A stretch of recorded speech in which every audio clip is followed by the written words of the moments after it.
Alright YouTube, what's going on? It's gonna be another short video, man. Just gonna do a quick kind of like tutorial, I guess. I'm working today on this beautiful day, but I'm inside this aluminum hot box here, and we're gonna be doing a rim on a BMW S1000, and it has the TPS sensors. So I've never really touched on the fact that you have to take off tires in a special way with the TPS sensors, and I'm going to explain why and show you how to do it. So let's get started.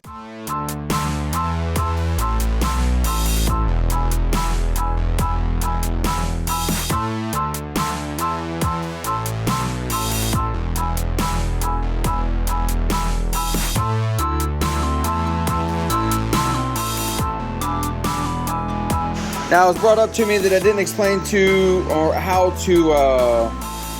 I knew which direction to put the tire on. On the rear wheel, the rotor is always on the right side on majority of bikes, pretty much all sport bikes. But it also has this like star direction, so the twist is always going to be rotating forward. So this would be the rotation. The front wheel is pretty much the same. You have that rotation; it's going to be rotating in the forward direction, just because of the way the wheel is designed. So this will be rotating in this direction. You just want to make sure you put your rotation in that direction. And that's pretty much it. So this is the actual TPS sensor that's on the inside of a BMW rim. Now they come in all the rims, I do believe. I'm not 100% sure, but I knew that they do have them in the carbon fiber rims, and these are the HP 4 wheels. It's in a 2021 S1000RR. And so you do have to take these off in a special way, or you will break this little doodad. So I'm going to show you how to take them on, or take them off, put them on.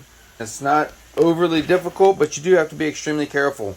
So we're going to go through the steps real quick, and I'm going to show you everything you need to know.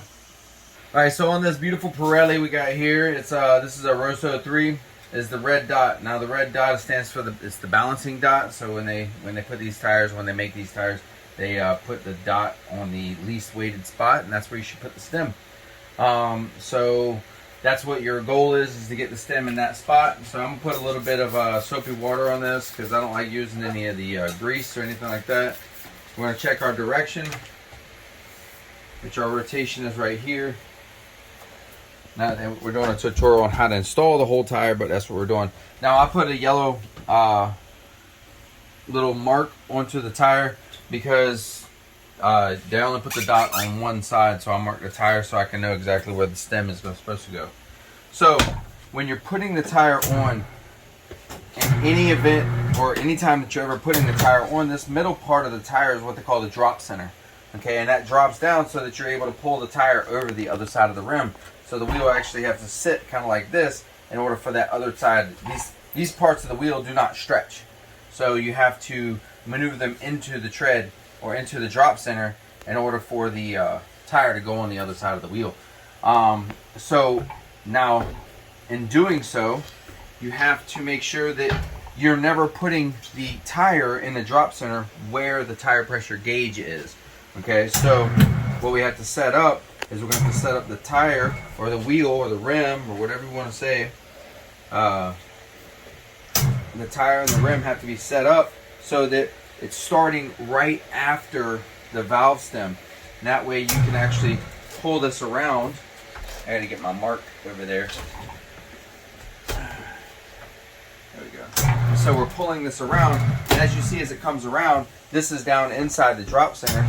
But as you see as it comes around, the last thing to come in on this backside over here is going to be the tire pressure sensor. And so at no point does the tire pressure sensor ever have pressure put onto it.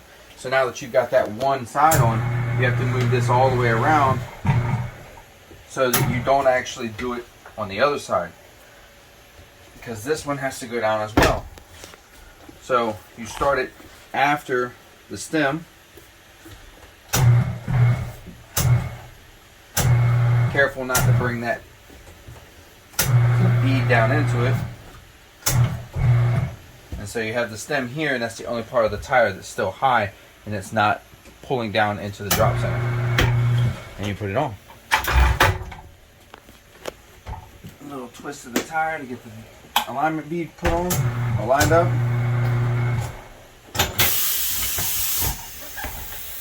here you are. You have your red dot lined up exactly with your stem.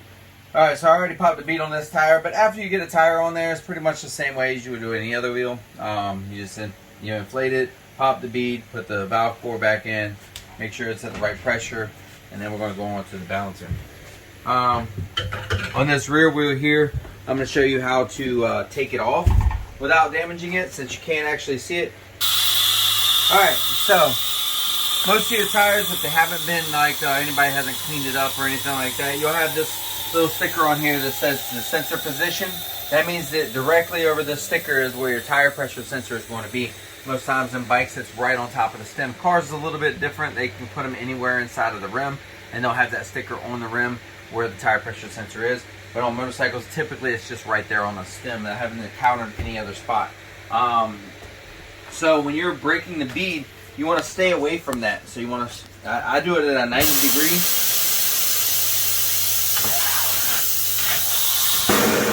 So you're not pushing down over top of the sensor, because you can break that little plastic sensor off. So the sensor is now here. Now I'm just going to pop the other side. Now you don't have to do, just breaking the bead on one side is sufficient. You don't have to do both sides, but I do both sides anyway. But again, on this side, you're going to make sure that you know where the stem is at all times. So when you pull down into it, you're not. Now it's not going to damage anything, but I always put the stem in between the clamps.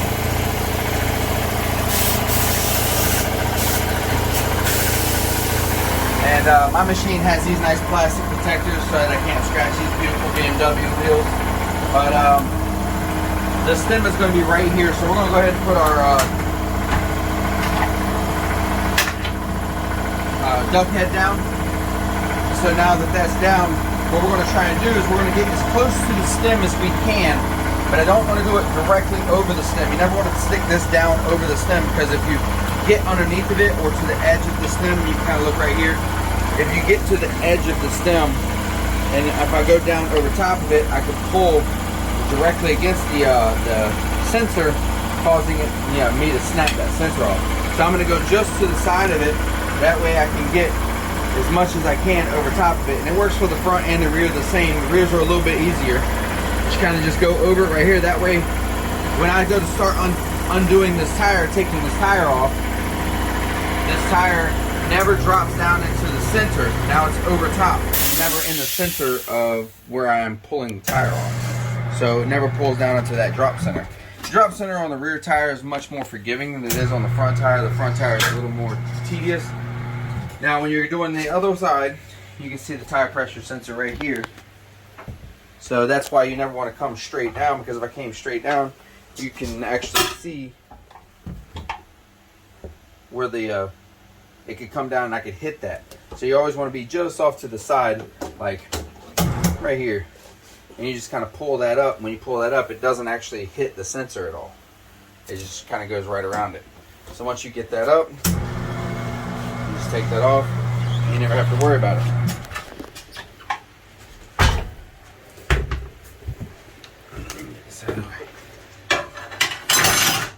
So we're going to do one more rear, or one more tire around the tire pressure sensor. A little bit of soapy water for lube. Get our tire rotation there. This time the red dot is going to be on the same size as our tire, the proper rotation for our wheel. So double check. There. Alright, so as before, we're going to start the red dot, goes right there over top of the stem. And we're going to start our actual tire install just after the stem on the rotation, so it never actually drops down onto the sensor. And you can see as it comes around, get the back right here. You see as it comes around that everything else is down in the drop center around here, but over here it's not touching the sensor at all. So when I bring this around, it'll just pop right on over top of the sensor.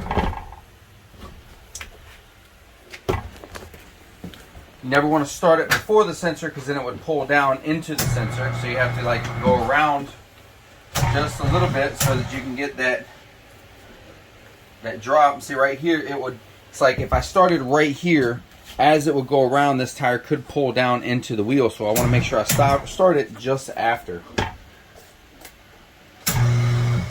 so that that's not going to pull down into it.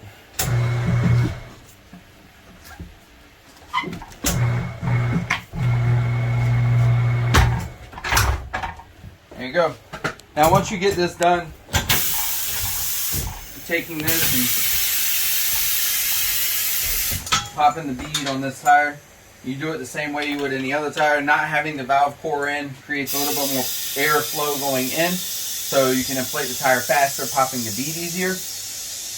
Once it inflates and pops the bead, you put the core in, and then you fill it up to the proper air pressures. With these types of bikes, it's gonna throw a code if you don't, or throw a pressure sensor thing if you don't get it at the right pressure. So with these tires, it always is just better to overinflate them, so that when you get them onto the bike and they need to be into the proper specifications for that bike, you can just let air out, and it's easier than if you put in not enough air, and then when you get it on the bike, it's overinflated or underinflated, and then you have to pull out a compressor or something like that to add air.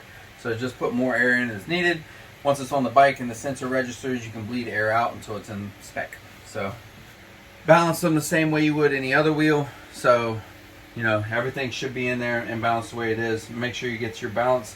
Your balancing dot right here on your tire will help you to minimize weights on the tire. So hope this helps. Like, subscribe to the video. I do need your help getting out my videos out there to everybody to see, and I appreciate y'all's support. Thanks.